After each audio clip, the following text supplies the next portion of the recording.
नसल्ली अला रसूलिहिल करीम अम्मा बाद फ़अऊज़ु बिल्लाहि समीइल अलीम मिनश शैतानिर रजीम बिस्मिल्लाहिर रहमानिर रहीम। सूरत अल-हिज्र आयत नंबर 27। पहले बामानी तर्जमा वल जान्न और जिन खलकनाहो हमने पैदा किया था उसको मिन कब्लो इससे पहले मिन नारिस समूम सख्त हरारत वाली आग के शोले से। आयत नंबर 28। वाइज़ और याद करो जब काला कहा रब्बो का तेरे रब ने लिल मलाइकाते फरिश्तों से इन्नी बेशक मैं खालिकुन पैदा करने वाला हूँ बशरम मिन सलसालिम एक बशर यानी आदम बजने वाली मिट्टी से मिन हमाइम मसनून यानी सड़े हुए गारे से। आयत नंबर 29। फ़ाइज़ा चुनाचे जब सब वही तो हूँ मैं दुरुस्त कर लूँ उसको वनफ़ख तो और मैं फूँक दूँ फ़ी ही उसमें मैं रूही अपनी रूह फ़ाकाऊ तो तुम गिर पड़ना लहू उसके लिए साजदीन सजदा करते हुए। आयत नंबर 30। फ़सजदल मलाइकातु चुनाचे सजदा किया फ़रिश्तों ने कुल्लुहुम सब के सब ने अजमाउन इकट्ठे। आयत नंबर 31। इल्ला मगर इबलीसा इबलीस के अबा उसने इनकार किया अन यकून इससे कि वो हो मा साजिदीन सजदा करने वालों के साथ। आयत नंबर 32। काला अल्लाह ने फरमाया या इबलीस हो ए इबलीस माला का क्या है तेरे लिए अल्लाह तकूना ये कि ना हुआ मा साजिदीन तो सजदा करने वालों के साथ। आयत नंबर 33। काला उसने कहा लम अकुन ले अस्जुदा नहीं हूँ मैं सजदा करूँ ले बाशरिन ऐसे बशर को खलकता हूँ कि तूने पैदा किया है उसको मिन सलसालिम हमाइम मसनून बजने वाली मिट्टी से यानी सड़े हुए गारे से। आयत नंबर 34। काला अल्लाह रब्बुल इज़्ज़त ने फरमाया फ़खरुज पस तू निकल जा मिनहा इससे फ़इन्ना का बेशक तू रजीम मरदूद है। आयत नंबर 35। व इन्ना और बेशक अलैकल लानता तुझ पर लानत है इला यौमिद्दीन रोज़े जज़ा तक। अब बामुहावरा तर्जमा और उसकी तशरीह। आयत नंबर 27।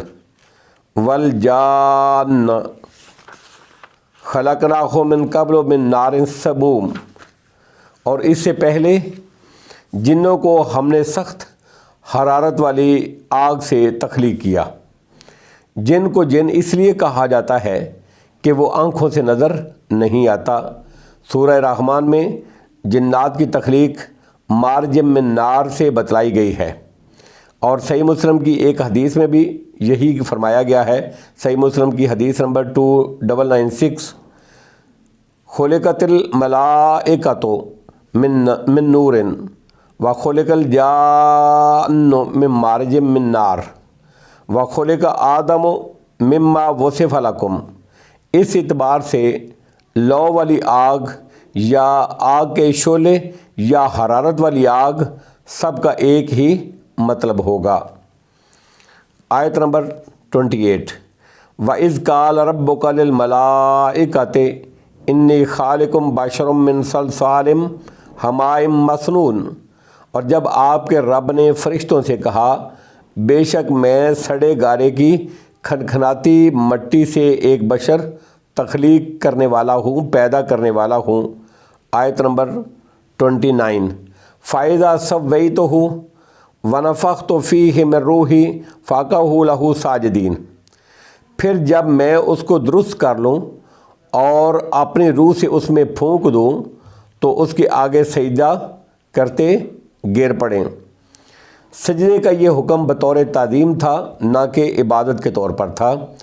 اور یہ چونکہ اللہ رب العزت کا حکم تھا اس لیے اس کے وجوب میں کوئی شک نہیں تھا۔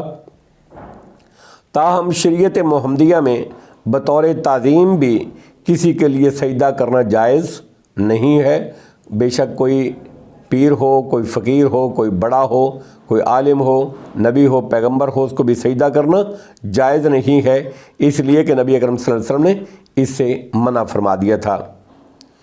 آیت نمبر 30، فَسَجَدَ الْمَلَائِکَۃُ كُلُّهُمْ أَجْمَعُونَ، پھر سارے فرشتوں نے اکٹھے سجدہ کیا۔ آیت نمبر 31، إِلَّا إِبْلِيسَ أَبَىٰ أَن يَكُونَ مَعَ السَّاجِدِينَ، سوائے ابلیس کے اس نے انکار کیا کہ سجدہ کرنے والوں کے ساتھ ہو۔ آیت نمبر 32، قال یا ابلیس ما لک الا تکون مع الساجدین، اللہ نے فرمایا اے ابلیس تجھے کیا ہے کہ تو سجدہ کرنے والوں کے ساتھ شامل نہ ہوا۔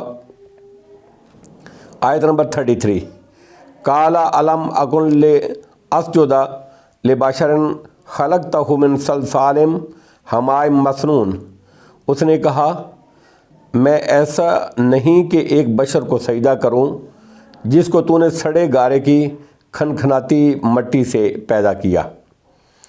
شیطان نے انکار کی وجہ آدم علیہ السلام کا خاکی اور بشر ہونا بتلایا، جس کا مطلب یہ ہوا کہ انسان اور بشر کو اس کی بشریت کی بنا پر حقیر اور کم تر سمجھنا یہ شیطان کا فلسفہ ہے جو اہل حق کا عقیدہ نہیں ہو سکتا۔ اسی لیے اہل حق انبیاء کی بشریت کے منکر نہیں، اس لیے کہ ان کی بشریت کو خود قرآن مجید نے وضاحت سے بیان کیا ہے۔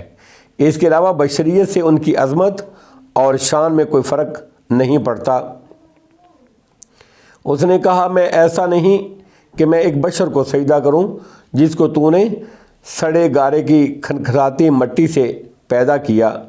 قال فاخرج منہا فإنک رجیم، اللہ نے فرمایا پھر تو یہاں سے نکل جا، فإنک رجیم، چنانچہ بلا شبہ تو مردود ہے۔